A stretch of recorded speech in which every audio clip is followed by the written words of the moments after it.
Hello bachcho, let's read the question. So the question over here says, study the given table carefully, recall the topic of common primary and secondary pollutants of air, their effects and other related concepts.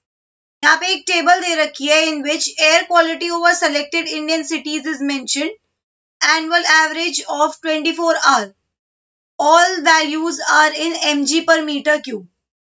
तो यहाँ question में एक table दे रखी है जिसमें कुछ selected Indian cities है। In Indian cities में एसपीएम, एसओ2, एनओ2 इनका क्या क्या कंसेंट्रेशन है एमजी पर मीटर क्यूब ये गिवन है।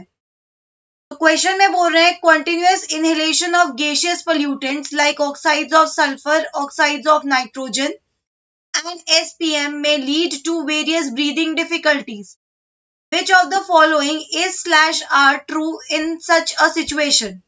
Asthma, tuberculosis, carbon monoxide poisoning, fluorosis.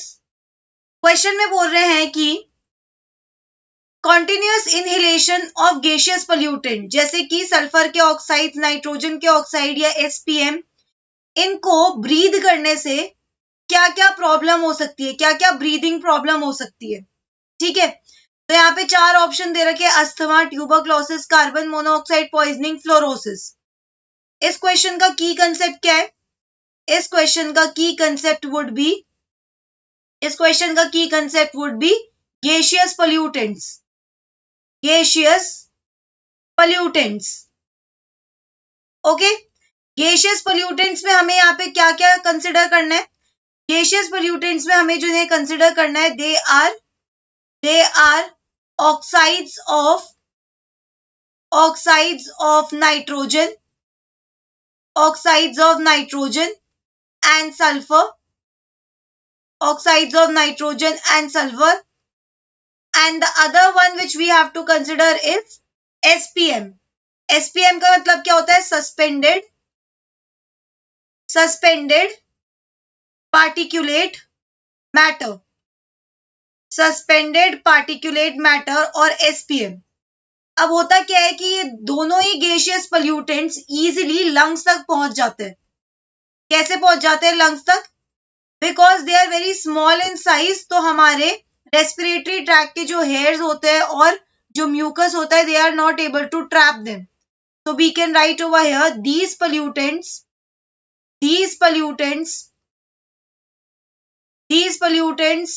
cannot be trapped by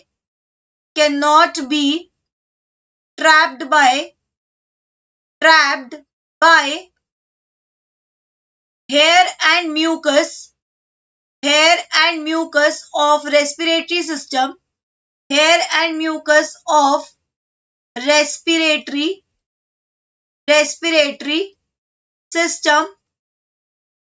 as they are small in size,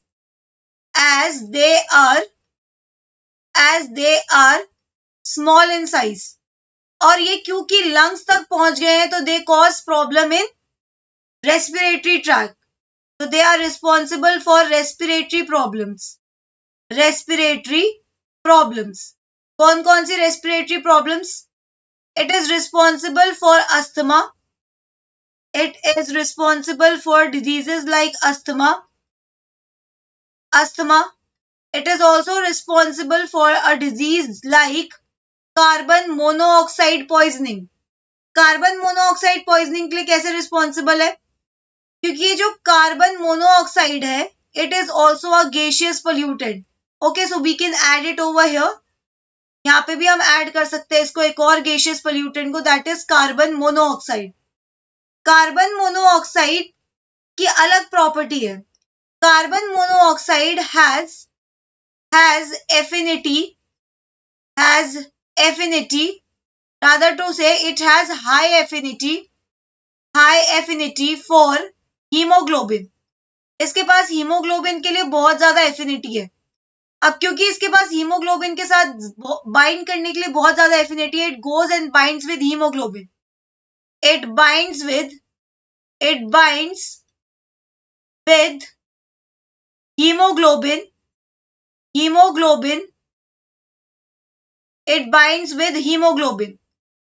and does not allow oxygen to bind with it, oxygen to bind with